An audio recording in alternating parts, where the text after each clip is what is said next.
Okay, everybody see that full screen? Can you? Yes, sir. Okay, Yep. very good. All right, so we're going to talk about transceivers, but not just receivers that I've talked about for a long time, but also transmitters, because now the receivers have gotten so good that we really need to twist the arms of the manufacturers to make the transmitters better. So we'll talk about that. So don't just focus on the receiver performance. And that's what I started doing in 1976. And at least by today's standards, what was back then is quite mediocre compared to what we have options today. So the improvement in the last, well, let's say 18 years or something is very significant, but the transmitters in some respects have gotten worse. So we'll go into details on that. I get phone calls and emails saying, okay, I've been to your website. I see this table. Why don't you sort it by sensitivity? And really, it's a non-issue. So if we look at sensitivity in microvolts, and I do it that way besides noise floor, which is in dBm, I do it so you can compare things from the past. So if you've ever owned an R390A, it had a sensitivity, that's a sideband number, of 0.2 microvolts, the same with the Drake R4C, and the same with the K3S with preamp number 1 on. So really sensitivity is not an issue. And even if you go back to the 75A4, it was actually a little too sensitive. So today the problem really is urban noise. And I would say when I moved to Denver out of college in 1969, so for the next 50 years, I'd say that noise locally went up about 3 dB per decade, maybe worse. So what are the sources? We've got line noise. It doesn't seem like the power companies do as good a job keeping crappy insulators under control. Wall warts. We have all sorts of things. We charge your smartphone, your watch, whatever, and everything's a switching power supply now. It used to be you'd have a transformer, a real transformer, and a couple of diodes and a capacitor, but now, of course, it's got a switcher in there. Computers, of course, they've always been switching power supplies. What's really kind of surprising, your household appliances have microprocessors in it. Your dishwasher, your washing machine, your dryer, whatever, and that can make racket, along with LEDs. Some of them make noise. And then DSL and VDSL coming in on your phone line, and that can make noise for blocks at a time. And then we're so lucky in Colorado that people grow pot in their basement and have these kilowatt bulbs that grow lights, and they make horrendous noise. So why isn't it adequate to say, well, I've got a really great receiver, I should have no problems? But if you've got wide signals, and I'm going to be talking about wide signals because I believe part of the impetus for me speaking to you today was field day that maybe didn't go quite as well as you wanted a couple years ago when we were out there in the field. So if a wide signal can be sideband splatter, key clicks, and broad transmit noise, and that's not probably talked about much, but all those things can be a problem, and really on field day, broad transmit composite noise is a real bugaboo. So what numbers are most important in a multi-signal environment? Well, if we only had one signal on the air, we really wouldn't care. And but it's when we've got a pile up or a de-expedition or a contest, that's when the rubber meets the road. So for CW and RTTY, I'd say the close-in dynamic range, and that's the number that my table on the web is sorted by. That's where it's most important, but it's less important on sideband, and I'll explain why that is. We need the noise floor value, which kind of like sensitivity, but the noise floor is kind of a CW number, 3 dB signal plus noise to noise ratio. And we need that number to calculate the dynamic range, even though all the receivers are really good enough. Reciprocal mixing dynamic range, that's a new term from 2012. And that has to do with how clean the synthesizer is in your radio. And I'll talk about that. So I've mentioned transmit noise is a problem, particularly field day, because we're all in a circle that's like 1,000 feet in diameter.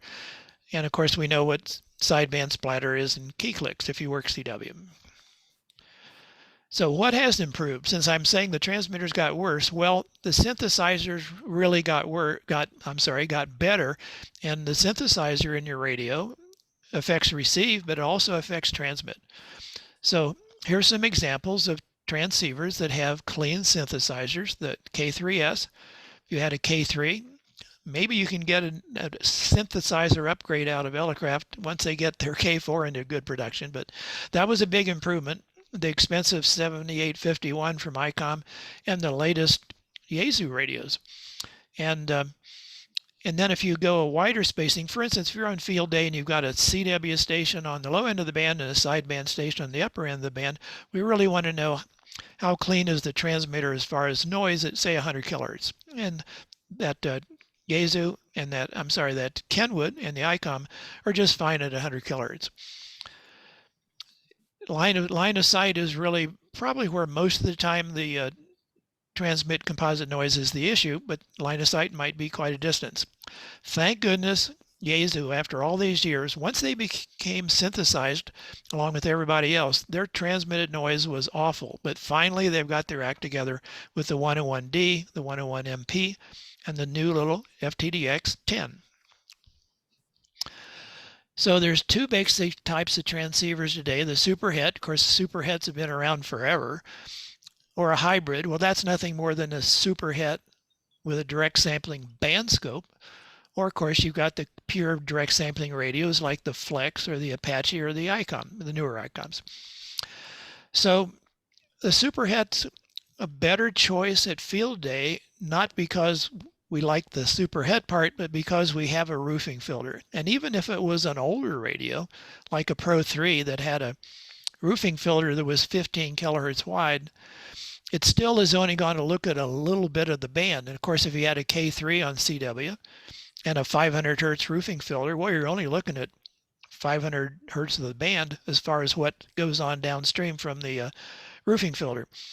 But a superhet will have up to 25 dB more overload capabilities than a direct sampling radio, because the ADC chip is either working great or it's an overload. But luckily, most of the time it's not. But if you're in field day and you've got, antennas 100 feet apart, if we're lucky, that's a big problem.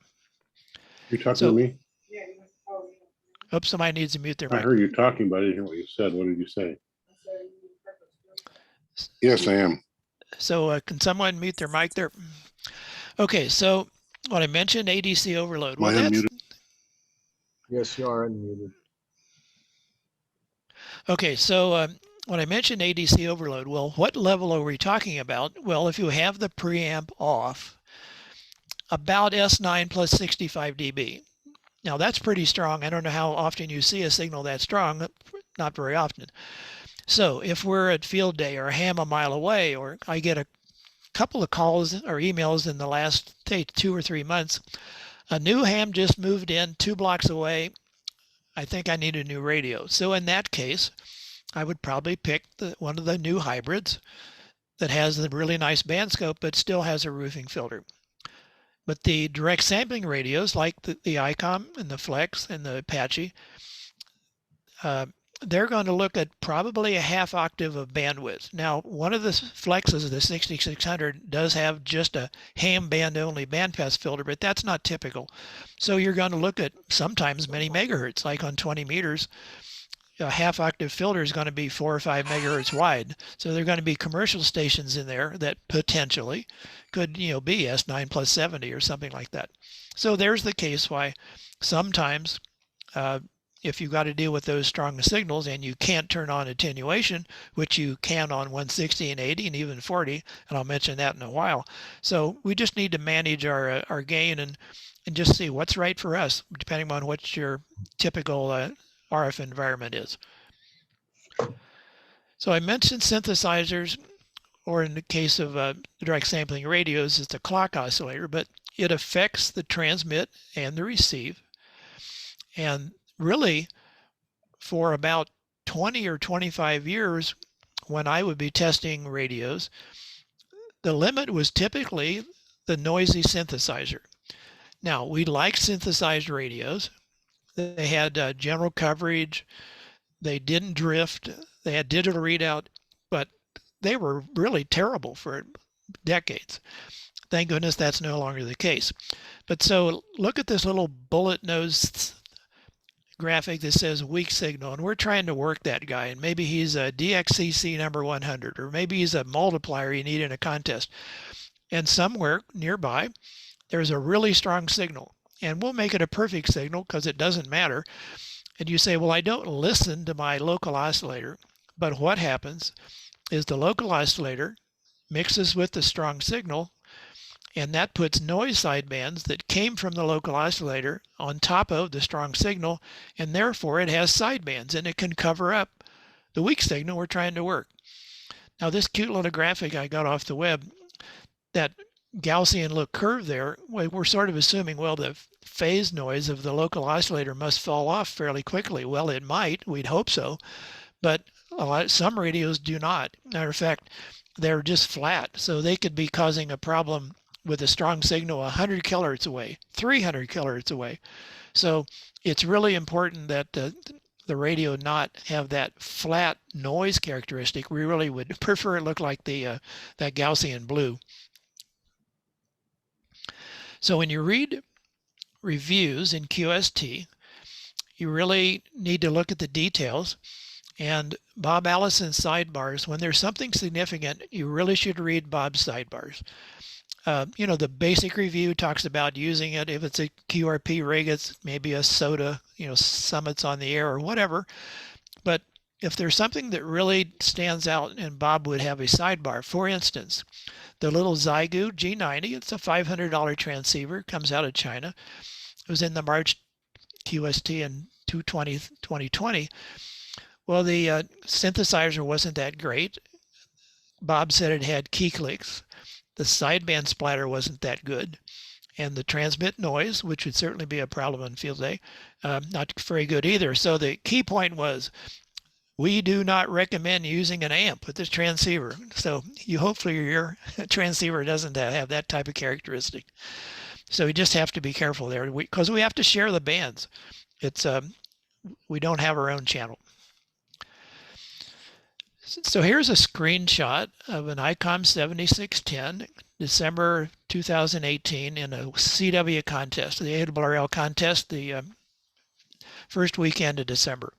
And this has all sorts of information there. I initially just took the picture to show, well, what was the QRM like? We've got over 30 stations in a 10 kilohertz bandwidth, so that's a lot of QRM potential. And how was I operating the radio? Well, I have the audio peak filter on. I've got a little arrow there in the upper middle.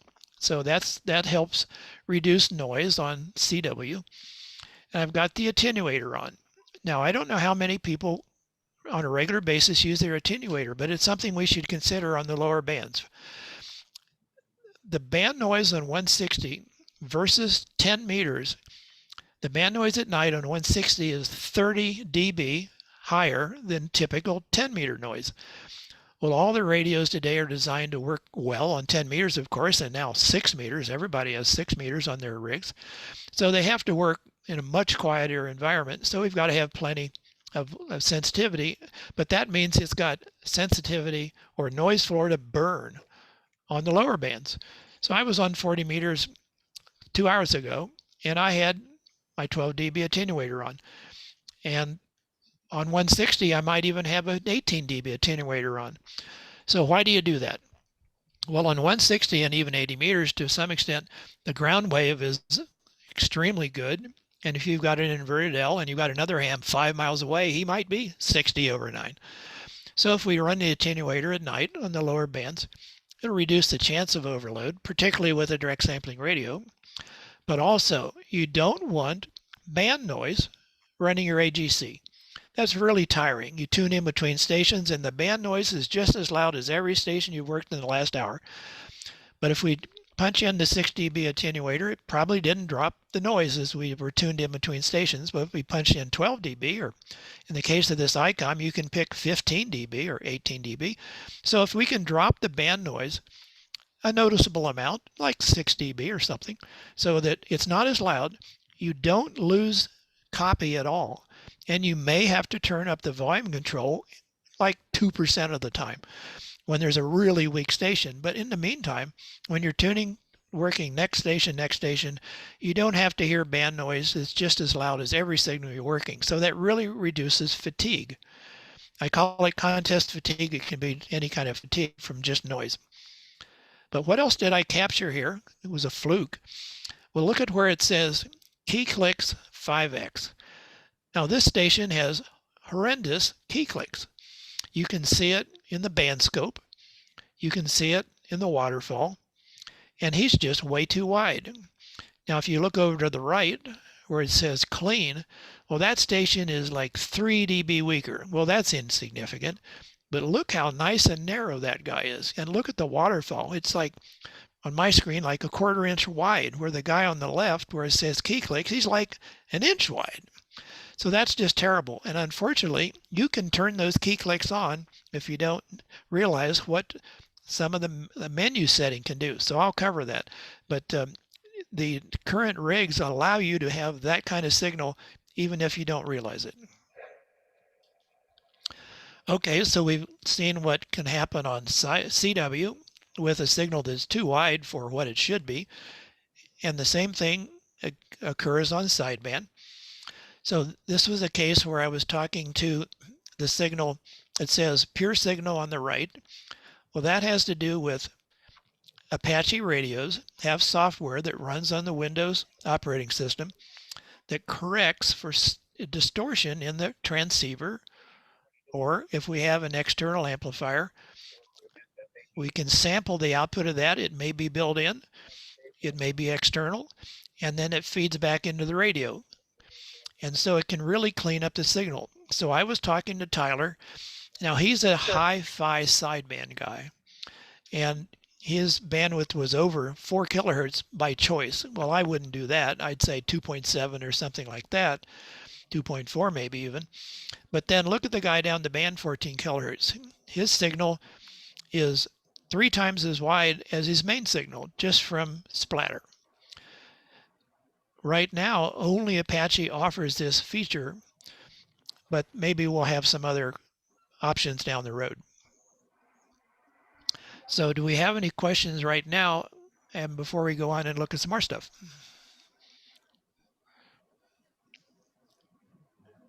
Rob, you said only Apache offers this feature. What's the name of this feature? They call it pure signal. It's pre-distortion. Now, pre-distortion exists in the commercial world everywhere. Your cell phone transmitters wouldn't be clean enough without it. Your TV transmitters, they're all digital now. They have pre-distortion. So that was just a name that Warren Pratt and our ZeroV pure signal gave to his software that he wrote. And that software runs on the Windows computer that runs the Apache. Now, Elecraft says the K4 will have pre-distortion sometime, and Flex has talked about pre-distortion for like 7 or 8 years. But right now, we only have that option from one company, and that's Apache. Thanks, Rob. And simple terms, Rob. So did it, pre-distortion, by the way, it's kind of like negative feedback. So if you measure the linearity of your chain, transmit chain, and of course it's not perfectly straight like it, theoretically you'd want it to be. So it's got a distortion pattern, and you just sort of make it into a negative distortion and it cancels it out. So it's pretty cool. So this is the cleanest transmitter I've ever owned. It appears to be out of production. It probably started shipping in the 60s. And the way we measure distortion products in the lab, and you've seen pictures like this in QST regularly. So you feed in 2 tones, and then you put cursor 1 on one of the 2 equal tones, and you put the other cursor on whichever distortion product. This is called odd order distortion. That's what causes splatter.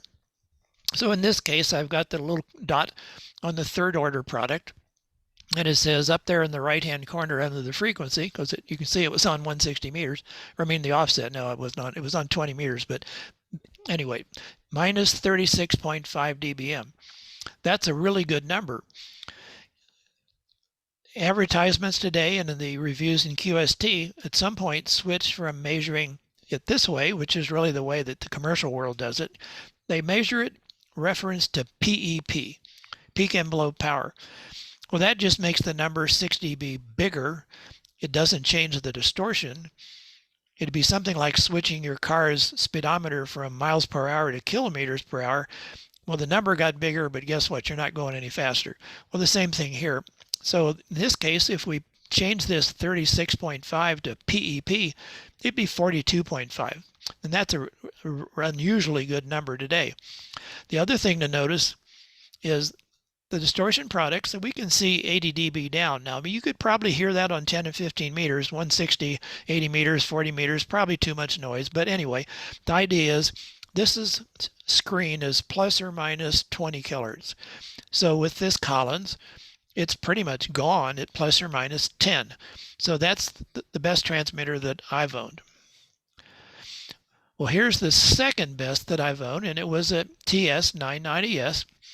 Well, the third order measurement was only about 2.5 dB worse than the Collins, so that sounds good. But look at how it takes longer. You were like plus or minus 18 kilohertz before the distortion products go away. So compare this, goes off at about half the width of the screen, and there it's filling up almost all the screen, but not quite. So what else can we look at? Whoops, there's a K3. Now, this has two reasons to have this picture here. Number one, it's about, well, it's 9.5 dB worse than the Collins. But the other thing is, look, it hasn't even had the distortion products go away by plus or minus 20. Well, this is the reason, actually, that when we had upconversion radios, and I think they may have started with the TR7 from Drake, and then the Pro 3 was the last one I owned from ICOM. And the dynamic range of radios, transceivers, for about 20 years was 70 dB, 70. Well, it really wasn't good enough on CW for sure, or RTTY. But for sideband, it really wasn't the limit because, okay, we're looking 4 kilohertz away from the two-tone test here. And admittedly, we don't transmit two tones. We have speech. And so on speech, let's say the distortion products, because it's a high frequency sibilant sounds that make the splatter the widest. So let's say really his splatter is only down 55 dB. But look at the radio. Here's a TS590SG, a very good today for like $1,400 radio. It has a dynamic range of better than 90. So if the splatter is down even 60, and the dynamic range of the radio is 90, well, the radio is not the limit at all. So if you're having trouble copying a weak signal 3, 4, 5 kilohertz away from a guy that's 30 over 40 over 9, your radio is not the problem. Now here's a case where if we ran the K3 at half power, it didn't change the third order measurement, but you can see it falls off faster. So like this one, it's kind of going on forever, and that's better. So if you're driving your linear and it only takes 50 watts, or maybe it takes 35 watts, that's kind of the sweet spot. So if you're lucky enough your linear isn't a pair of 3500Zs that might take 90 watts of drive, well, that's going to be better off. The K3 will be cleaner. Here's what I wish my signal looked like. Pete's W6XX, unfortunately SK, but he had a phenomenal signal. Look how clean that is. I mean, its distortion almost doesn't exist. The third order's down, well, by PEP, it's down 48 dB. This fifth order hardly exists. I mean, look how skinny that signal is. But Pete had a signal that had potent audio, super clean, and a big antenna. I wish that was my signal. Well, here, unfortunately, is my signal. The Pete's Mark V had Class A, and the Yaesu FT5000D had Class A. They're gone. You can't buy a current Class A rig, which is a relatively easy way to get a really clean signal. So we've got this pre-distortion, pure signal, as it's called by Apache. And here's the difference in the real world. This is actually a QSO here in Colorado. Stations we're all about 50 miles from each other. And W0IVJ took this picture, and unfortunately the bottom one on the waterfall, that's me, that has all that distortion products in there. Now, I was probably 30/9, but that's my signal, and I wish the one above it that's straight up and down with almost no distortion products, that's an Apache. So one of these days, maybe we'll have more than one option to get a clean signal like this on sideband. Wouldn't that be great in the middle of a contest, to not to have all that extra interference? So on CW, we have a similar problem I alluded to earlier, that you can make your signal worse by going into a menu.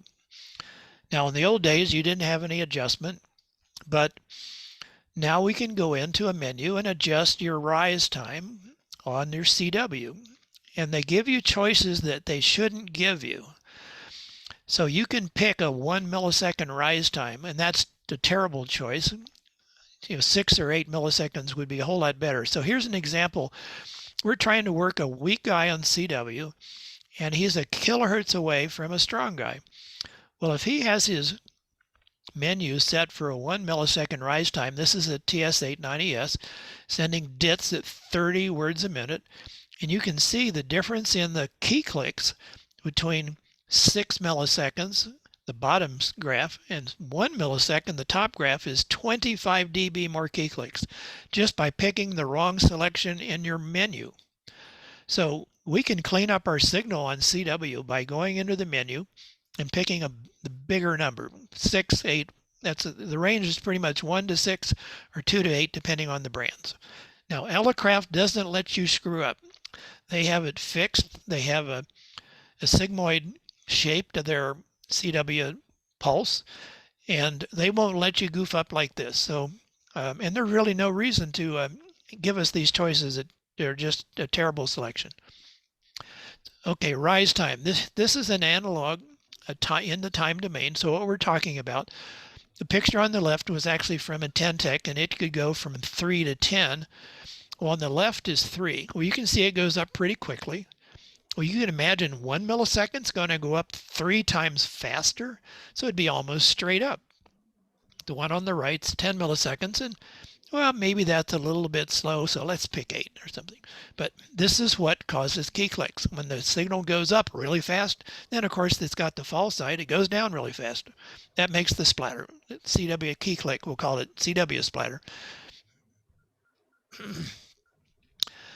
So for your field day setup, you really need to be concerned about transmit composite noise and pick a rig that's appropriate if you've got more than one station on a given band. Now, if you have even if you only had 2 or 3 bands on the air, maybe your club has bandpass filters, because you'd like to keep 20 meters out at 40 meters and etc. But let's look at 3 examples here of what the problem is. We look at the K3S, which is very clean. It's minus 141 dBc per hertz. Well, don't worry about that techie nerd thing, but it's a big number. It's a really good big number, minus 141 at 10 kilohertz away. And it's excellent at 100 kilohertz because it was so good to start with. Then the middle set of numbers, the ICOM 7610, well, you can see at 10 kilohertz is not as clean. But at 100 kilohertz, which would be what you really are concerned about if you've got a CW station 100 kilohertz away from a sideband station, well, it's virtually identical to the Elecrafts, so that's great. But then you look at the Yaesu 3000, FTDX 3000, well, it's not very good at 10. The big problem is it doesn't ever get better.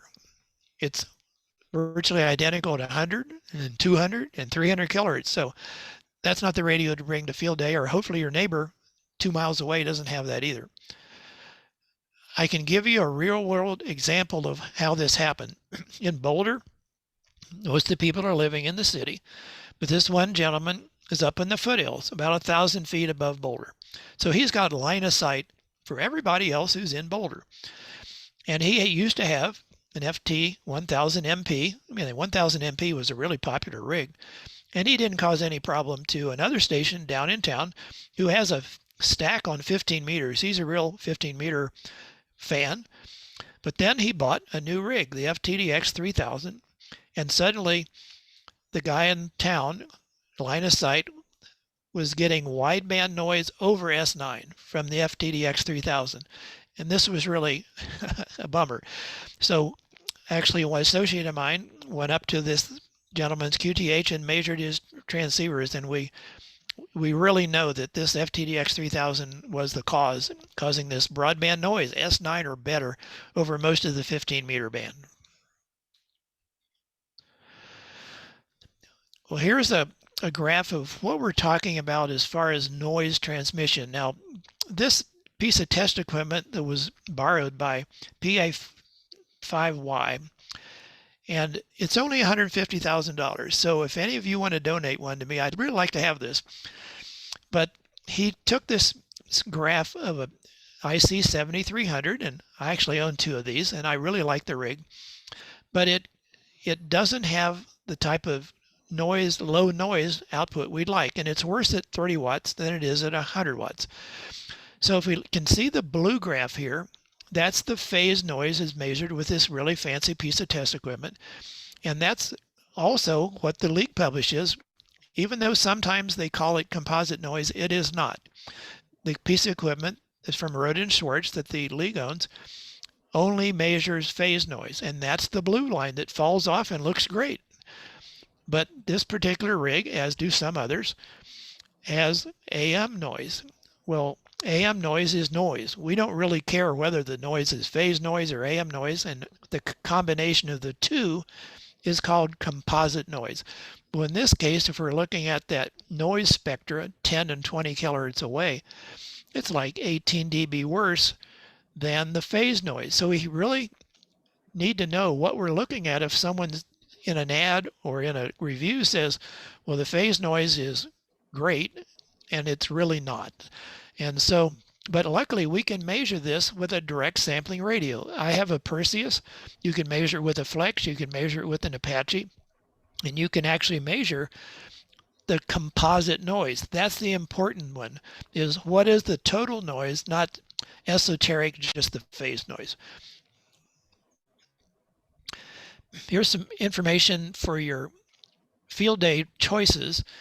And there's some more information in a later slide that give you more details, but this is some data that I had data on about half of these transceivers, and S53WW, Robbie from Slovenia, he had some other radios that I hadn't seen data on. So the two of us worked together and compiled this chart that actually DJ0IP created.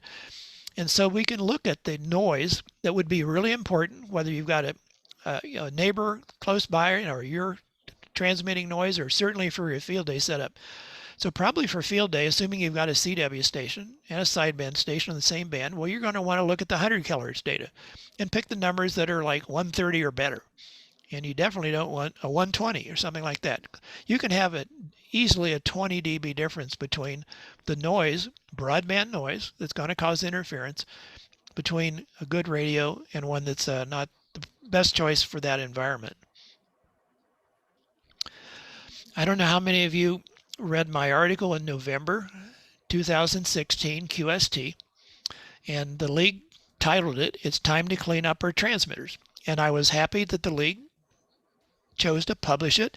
Initially, it was just going to be in QEX, but they really were willing to say, okay, we've got an issue. The manufacturers, the original equipment manufacturers, they don't need to spend any more time making the radios better on receive. They really need to make it better on transmit. So that would include not giving stupid rise time choices like 1 millisecond, not having broadband noise transmission, and hopefully more companies offering the pre-distortion, pure signal type of option on sideband, so that we're not 3 times as wide on sideband as our main signal.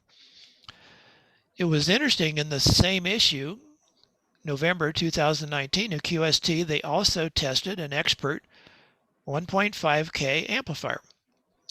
And it had this typical LD MOS distortion product of about minus 30 dB, and that was PEP. That was the third order in the PEP method. So really it's minus 24, but we're stuck with PEP, so that's what we have. But at the same time, they were able to drive that Expert amplifier with an Apache with the pure signal, and it improved the distortion products 17 dB. It went from minus 30 to minus 47. That's just third order. So this is what's possible if we can get more OEMs to support this. So solid state linear amps. I probably should have put linear in quotes. The ARRL published a compendium of tube amps in 1997. No surprise, I don't know we had very many solid state amps to choose from then. And every one of them had a third order distortion product down 40 to 50 dB with the PEP method. But then if we look at the reviews, well, QST reviewed the Elecraft popular KPA 1500. It's an LD MOS, and the distortion product minus 30 PEP. The Power Genius that we tested here in Colorado, minus 30 PEP. And then the Expert that you just saw, minus 30. So that's pretty much the way all the LD MOS operate at least at the rated power. Well, the TS990S that I used to own, well, it's cleaner than that by 10 dB, minus 40. So if I run it through a minus 30 amp, guess what? My nicely clean minus 40 signal is not going to be as clean as it was. Now that rig has a 50 volt PA, and matter of fact, the amplifier that the Mark V that W6XX had, I'm sure that had a 50 volt PA too. So a few times QST has published an input and output curve for an amplifier. Well, a perfect amplifier would have a straight line. Whatever the gain is, you'd increment the input and the output would go up absolutely proportional in a straight line. Well, of course, that would be the perfect world, but the real world, it's not quite that good. But look at the Elecraft KPA 1500. It happens to be the blue line on this graph on 20 meters. You can see it's starting to curve down a bit as we go above 1,000 watts, but it's relatively straight.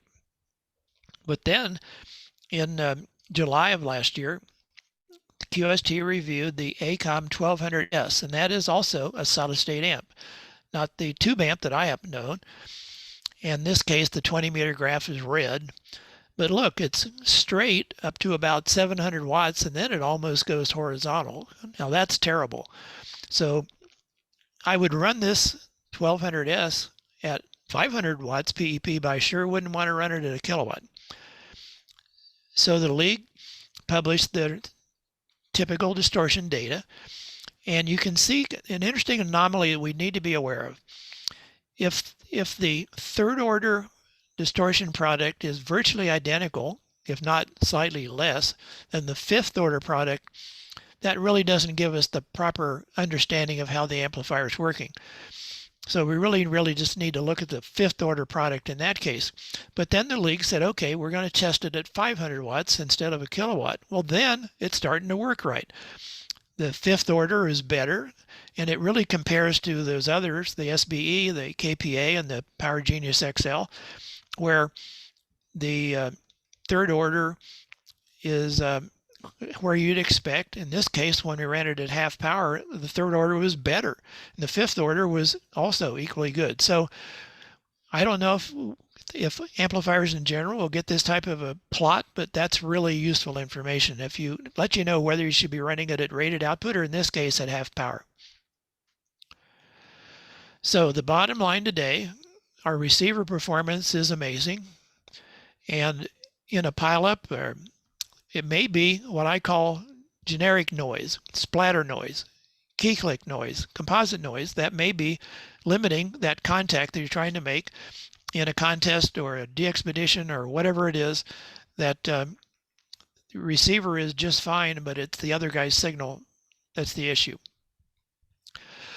So the challenge for us as the consumer is we really need to demand better radios. Now, we got that on receive. We go back to the radios that, let's say, about 15 to 20 years ago that pretty much all were the same, but with a 2 kilohertz dynamic range test of about 70 dB, 70, plus or minus 3 or 4. And now we've got radios that are just amazing, and you'll see on the next slide. So the upconversion radio faded away because people went back to what we call a low IF radio, 5 megahertz, 9 megahertz, whatever it was, with a super het. And we got numbers that were much, much better. So the designs just went to a new plateau. At least one thing that's for sure, the OEMs, it took them about 30 years to learn how to make clean synthesizers. And if you have a direct sampling radio, you just need a clean clock oscillator. The direct sampling has to have a reference. So as long as that clock is clean, or if it's a super het, the synthesizer is clean, we're way better off. So if we would start demanding, well, I'm only going to buy a transceiver that gives me a cleaner sideband signal, and maybe the OEMs will quit offering 1 and 2, 3 millisecond rise times, that'd be great. So here's the top 21 transceivers on my website. This is not the first 21 because there's multiple samples in some cases. And you say, why is that? Well, the K3 came out in 2008. And then the K3S came out later. And then I tested K3S versus a Flex 6700 on 10 meters, and all that data is up there. And then all our direct sampling radios from Apache and Flex and ICOM, there's more variation from radio to radio because each ADC chip, analog to digital converter chip, is slightly different. So the distortion products are not identical. They're not all over the map, but they're not identical. So if you look at most of the direct sampling radios up there, there's probably a second sample. So this is the top 21 individual models. And I did include the new little ICOM 705 because it's really pretty good, 88 dB. And it's going to be, I'm sure, popular for SOTA and Parks on the Air and transverters and all sorts of things. But look, right in the middle of all these radios, like 99 or 100 dB is like typical.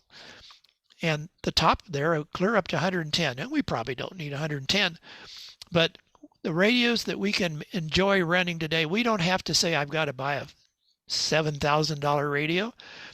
N2IC is a big contester, and he has a pair of TS590s. And you can buy a 590S on used market for like $700, and an SG, a new one's like $1,400.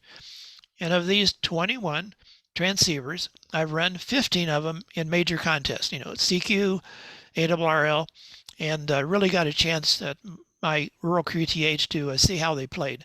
So you can enjoy radios now. It costs brand new as little as $1,000 for an ICOM 7300, or a used market, something below that, up to, $12,000 of the sky's the limit. So, you can enjoy the hobby completely, and even the biggest contest or pileup with these radios that now are available. We couldn't have guessed to have this kind of performance 20 years ago. Here's this chart you saw earlier, but I included it because if you want to look at the legend, because there's some footnotes on it, it's so that if you're actually going to look at your field day setup this coming summer, you want to look at, do I want a direct sampling radio, or am I going to go with a hybrid or a super het? Probably better off with the super het. I'd rather pick radios on this list on the top third, let's say. And probably if you're running 2 signals in the same band, CW sideband, maybe you're going to have 3 with FT8. So in that case, you're probably going to want to look at the 100 KC numbers.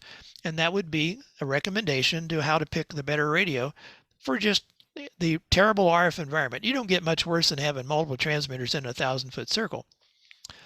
So what else is magic for field day? Well, you want to pick the appropriate rigs, because people are going to bring them in. It's pick the best that you can get from your club. Antenna isolation. This is really where the rubber meets the road.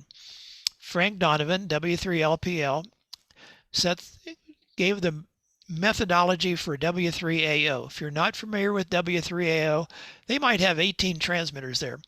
You just do a Google search, W3AO and field day, you're going to see how to do it. They line all their antennas up in a straight line, end to end. And whether they've got dipoles or beams or whatever they've got, they're all in a straight line. And since you're in Michigan, broadside east-west, as opposed to north-south. And that would be the way to have the least cross-coupling between your different antennas to make life easier for a field day. So if you'd like a PDF, and of course your club has a copy of it, the most recent one here, or you can send me a email, rob@nc0b.com, and I can send you information, or maybe even that QST article in a PDF form. So there we have it. Off to you guys if you have any comments. Yeah, Rob, I've got a question. Yes. This is Gary, KG8MM. I got two questions. While back, you made a comment about people liking amplifiers, or maybe not liking amplifiers, that have 3 500Zs in it. And the whole thing kind of just sort of slid by what happened. Okay, let me answer that first one. Some rigs have very little difference in the distortion products versus the power. The TS990S would be one of the better examples, where they ran it at 180 watts, 200 degraded a bit, 180 was great, 100 was great, 50 was great. So driving 3 500Zs or 3 1000 or something like that wouldn't matter. But in the case of the K3, it's much cleaner at 35 watts than at 100. So in that case, if you have a lower drive amp, you're better off with the K3. Now, there's data, of course, in QST that would show data on the distortion products, and I've starting to develop a database of transceivers that have the distortion products in a table, and that'll eventually go on a website on a separate page. So the 3500Z example was really meant in the case of, in the one case, the K3, you're better off driving your amp at 35 or 40 watts versus 100. But then other rigs, it won't matter. Okay. All right. Now, I've forgotten my other question. So, floor is open. I'd like to ask about the RF noise, composite noise. You said that there's a phase noise piece, and I assume that's from jitter on the local oscillator, and an AM piece. Where does the AM piece come from? Is that the local oscillator bouncing up and down in amplitude? Probably not. So you're exactly right. Phase noise is jitter. It's kind of like phase modulation. Right. But anything in the amplifier chain, I mean, any kind of an amplifier, a preamp, an audio amplifier, you know, if you're hearing hiss out of your radio that's beyond the passband, that's just amplitude noise in the audio stage, let's say. So we produce the signal however we do it, whether it's an analog radio or digital radio, and the either the clock oscillator is clean or hopefully the synthesizer is clean. But then every amplifier stage can put in AM noise. And actually, I just read a paper from Roden and Schwartz that said an amplifier can also make phase noise worse, which was interesting. So the typical reason why the composite noise, which is the total noise, whatever the phase noise is and whatever the amplitude noise is from because you've got a pre-driver and then the PA, that noise, as far as AM noise, probably stays constant even if we reduce the power. So if we are driving a low gain amp, I mean a high gain amp that has low drive power like 35 watts or something, if we back off from 100 watts to 35 watts, the AM noise is probably the same even though we pulled back on the carrier. So that would be the reason that the composite noise can be worse. And that's what's going on with the IC 7300? Correct. Now, I have no idea where in a stage all that AM noise is being created, but and any, I would say of the probably a dozen transceivers I've tested, almost all of them get worse at 30 watts versus 100. And I say 30 watts because QST sometimes published, they only published phase noise, even though they called it composite noise, but even the phase noise would be worse at the lower power level. And in one case, like the ICOM 705, that works 160 through 70 centimeters. On the HF bands, AM noise is dominant. On 2 meters, AM noise and phase noise are about equal. On 70 centimeter, phase noise dominates. So you just have to measure it to know. Thank you. See, someone earlier had a question about samplers. What was that?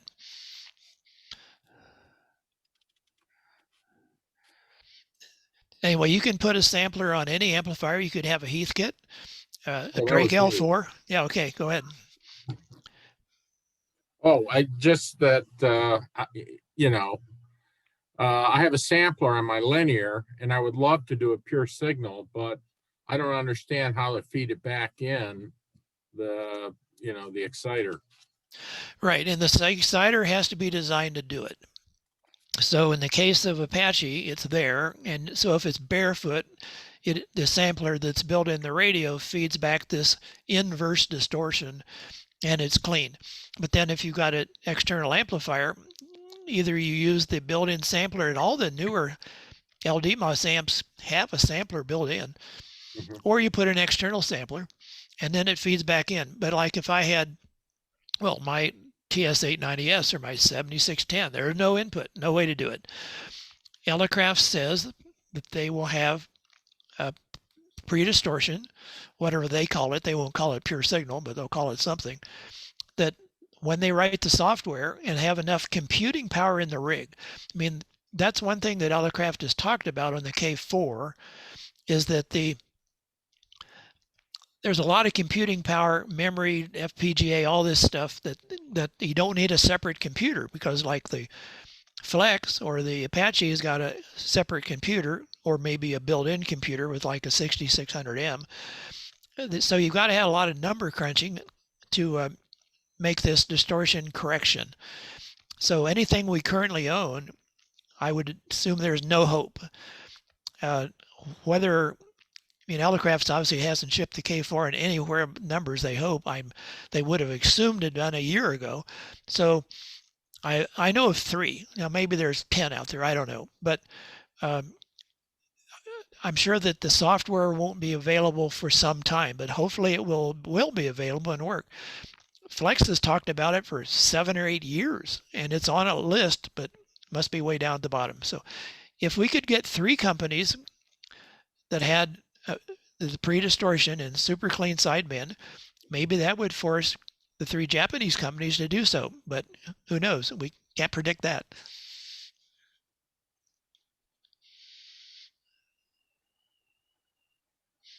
The ICOM 7300 quite a few times. Is there an adjustment for the rise time on CW in that rig? Yes, there is. You can go between, I believe, 2 and 8. So set it at 8. Look in the book and see if I can find it. You have to be in CW mode, and then go into the menu mode, and it's kind of buried. So you might want to download the manual on PDF form and just do a search. But anyway, it's there. All the new ICOMs, whether it's the 7300, the 7610, the 9700, or the 705, you can go in and adjust the rise time in all of those. And the Kenwood, the TS890S for sure, you can adjust that. And like I say, Elecraft won't let you goof it up. Now, they have a clean signal, and they've been known for a good CW operation a long time. Guess maybe this never came up until people stopped building their own transmitters.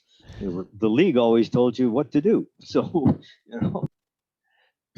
It'd be interesting to know, my first non-novice rig was a Viking Ranger, and it had something they called differential keying, and it's, I guess, because they were keying an oscillator in the PA, of course. I think they turned the oscillator on just a little bit before the amplifier came up, the 6146. And so who knows what the rise time was, but I doubt it was 1 millisecond. So it probably was okay. But it'd be interesting to someone that has a classic rig to make a measurement like that, to see what a Viking 2 or a Viking Valiant, see what it did. or Viking Ranger, for instance.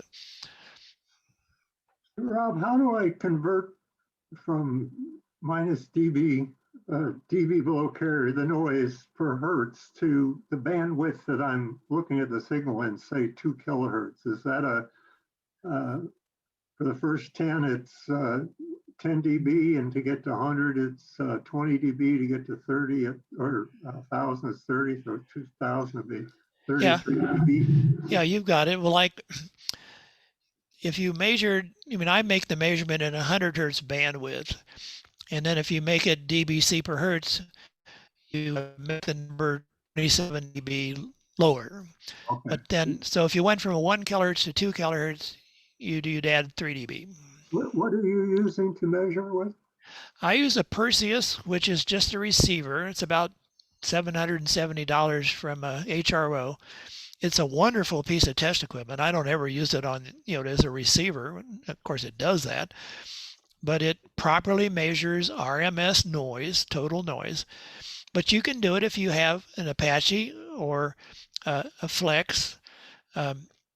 You can make the measurement. The latest software for Apache actually has an RMS measurement. That would be most accurate. I'm not exactly sure on the Flex. For instance, what you would get the wrong answer, like I have an ICOM R8600. It's a 30 kilohertz to 3 gigahertz receiver.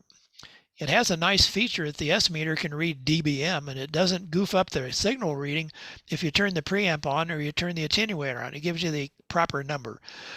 But it doesn't have an RMS measurement when I have it in dBm mode, so it would not give you the right answer. What the Perseus has been, I've been able to measure the new Yaesus that are great, and the Flex 6700, which actually is extremely good. So if you're really into testing, any of those 3 brands of direct sampling, they're either the direct sampling radio Perseus receiver or the Flex or the Apache would do it. So I have a 8568, HP 8568 spectrum analyzer and KE5FX in his toolkit as a way to, using GPI or the GPI V-bus to measure, I guess I don't know if it's phase noise. He calls it phase noise. I'd call it composite noise in a 1 hertz bandwidth. Do you have any familiarity with using that kind of test equipment? Right. I have a 8568. I got 2 of them, and a 3585. And I think that 8568, I've never done it, but there's actually, if you can find it buried in the manual, we, even without that extra software, can make that measurement. But it is probably phase noise dominant. And as you go up in frequency, the likelihood, if you're measuring a really good transmitter, the spectrum analyzer is probably measuring itself. You put in the carrier, and of course you're going to attenuate it. I mean, I've got a 500 watt 30 dB attenuator and then extra step attenuators, and you feed that into the piece of test equipment, at some reasonable value, minus 20 dBm or whatever it is. But you'll find the HP 3585 has less phase noise than the 8568 or the 8566. So you have to be careful that you're not measuring the test equipment, that the number you get may be valid and it may not. I would not want to measure it with the 8568 as my first choice. Even with a good external reference rather than internal reference? I kind of was reading about that the other night, about the time bases in them, and if you use a good external reference, you can make some progress in terms of. Sometimes you can, but the 8568 does something called lock and roll. So for each sweep, it'll lock to the reference, and then it sweeps. It's not in lock, it's sweeping. So I doubt the reference would make a big difference in that case. And I know when I'm looking at really clean signal generators, as I go up in frequency, like on 2 meters, the noise in 8568 is close in, is not very good for measuring something like a VHF UHF rig. So it's a great box and not too expensive anymore. But and it's amazing how accurate it probably is. If it's working, hasn't been calibrated for 30 years, you can pretty much figure it's within a couple dBs. So, but I think the phase noise will be the limit. Okay.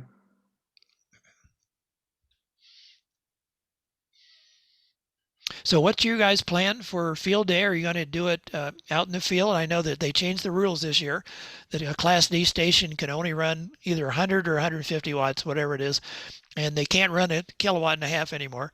And Class D can work Class D, so to make it more of a level field. I worked field day last year and the year before on battery with a temporary antenna and a 7300 and a Johnson Matchbox. So what's your plan for the club? Before we do that, Jerry, Tom, WDIVJ, has had his hand up a couple of times, but he's muted, so we can't hear him. I think he had a question. Okay. I just had a comment. With the KE5FX software, I think you end up measuring the phase noise of the 8568B. Okay, for anything that's good. I had a question also on the antenna orientation that you spoke of. We did some analysis and it said that a vertical ought to be broadband to a dipole for lowest noise. Do you have a comment on that? I've read that if you had a dipole and then a vertical right in the middle, and not touching it, but I mean in like a T, so that let's just say they were 100 feet apart, and the dipole was north-south, wire north-south, and then you went 100 feet right from the middle and then put the vertical, that's supposed to cancel out and that's supposed to be good. I have no personal knowledge of that. And I know that W3AO just puts them all in I think they're all using horizontal because you get the ground gain of 6 dB. So I think they run them all in a line, but I believe what you just said is also accurate. Because we did the analysis on EasyNet, and I did notice, however, if you move the vertical off that center point, the amount of interaction increased very quickly. But that down at the end of a line, it was bad. I mean, the interaction was bad in the location that you said. Right. What AO does is all horizontal antennas. So I think you're right. If you're going to do a vertical, do it. Yeah, do what you said for a vertical. But then if you've got 3-4 dipoles for different bands and you've got the one vertical, maybe, and you could tune the one vertical and other bands, of course, with a proper tuner, then of course you'd only have it working right on one band with that location. So that's an interesting trade-off. I would say get your 6 dB ground gain and go horizontal. But Tom's got another question. He's been trying to get his word in edgewise. Sure. Yeah, we ran a vertical and a dipole, and the vertical was off the end of the dipole. They were probably 200 feet apart. We were running Elecraft transceivers, and we were able to run sideband, CW, and RTTY on the same band with no interference. Great. Yeah, it doesn't mean that that's the optimal though, because we did the analysis on EasyNet to see what was optimal. Yeah, I don't know if that was optimal or not, but you'd think with the cross polarization that that's going to buy you quite a bit. It didn't. Was what the analysis said anyway. So how far apart, Tom, were the horizontal and the vertical? I'd say about 200 feet, maybe. Yep. Well, I would say, optimize the antenna locations and then pick the best rigs in your club that would be appropriate. So are there other questions, or does someone know what you're going to be doing this year? I was going to jump in here, Rob. So I don't think we have a hard plan put together yet for it. The event committee is still discussing on that. One, due to the COVID impact of it. Last year when we ran it, we ran a very small portable setup. A lot of us are in the parks on the air type activation, so we ran a small portable. It sounds like there's more wanting to be more participation this year, so we might go back to one of our normal field day sites and do a slightly larger setup like we've done in the past years. Usually that consists of a tri-band beam, off center fed dipole, and a cross dipole for 80 and a 40-meter vertical. Cross dipole for 40. Yep, sorry, cross dipole for 40. We tried to operate the 80 meter on 40. That didn't work. No, and the 40-meter vertical is also a 15-meter vertical as well. Well, we know that you have one matchbox, and my 170-foot center-fed extended double ZEP tunes as a ZEP on 40, and it's just a long dipole on 80. So but of course, if you was coax fed, that'd be a different story. We don't want to do that. I was using open wire line or ladder line. One comment on the easy neck analysis.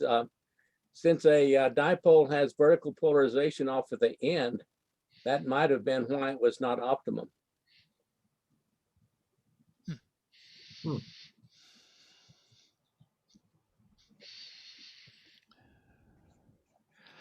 So what's your, how do you keep your tri-bander in the air? Do you have somebody who has a tower on a trailer? No, we have a tower and a plate made up that gets anchored into the ground, and then it allows us to tilt the tower up. How tall is it? Steve, can you answer that one? Actually, we've been using two 40-foot towers. One holds the tri-bander, the other tower we use to hold the cross dipole on 40 meters plus VHF, UHF antennas, or 6 meter and 6 meter, I guess, we put up on top of that one. Well, that was when we were going full bore. Right. Well, I hope you can go at least half bore, and then and then maybe next year full bore again. I don't know what I'm going to do yet. Tom W0IVJ has run it from his car with some antennas and out in the field, and I ran last year out in the field with the 7300 in the matchbox. But of course, in that case, I was 20 miles from the closest ham, so I didn't have to worry about overload. Oh, let me give you an example of the only case I've seen the 7300 overload, and we'll just say the 7300 has a direct sampling radio that does not have a roofing filter, obviously. It was on 10 meters in the ARRL 10 meter contest, and I was on CW. It was probably 3 years ago. And of course, sunspot cycle minimum. So signals a lot of weak CW. So I had preamp 2 on, and I was working stations. And then suddenly the overload light was flickering. I didn't actually hear anything, but it was flicker, flicker, flicker for like 20 seconds. Well, the half octave bandpass filter on 10 meters, guess what? It covers 11 meters. So I'm guessing that a trucker rode by. He'd be about 1,000 feet from my 10 meter Yagi, and he might have been running more than 5 watts. And so it overloaded the 7300, but remember I had preamp 2 on, and it didn't interfere, but it was just on the hairy edge. So that was a case where if I'd had a super het with a roofing filter, it wouldn't have cared that that CB guy went by. But see, that's the we have to keep that in mind when we're looking at signals out of band. Are you sure it wasn't just all distortion on 11 meters getting clear over that 10 meters?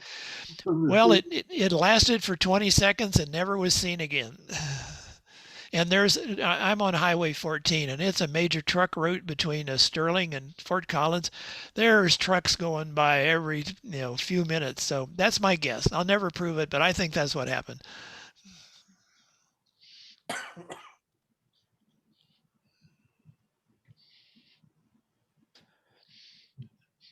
Well, if that's it, we'll bid you adieu.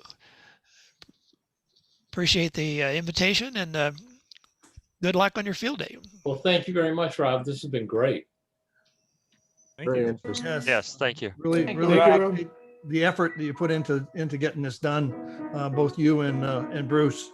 So, and it was, well, from the number of people, typically with our monthly meeting, we get between, I'd say 14 and maybe 20, and we had 25 solid throughout. So, a lot of interest. So thank you very much.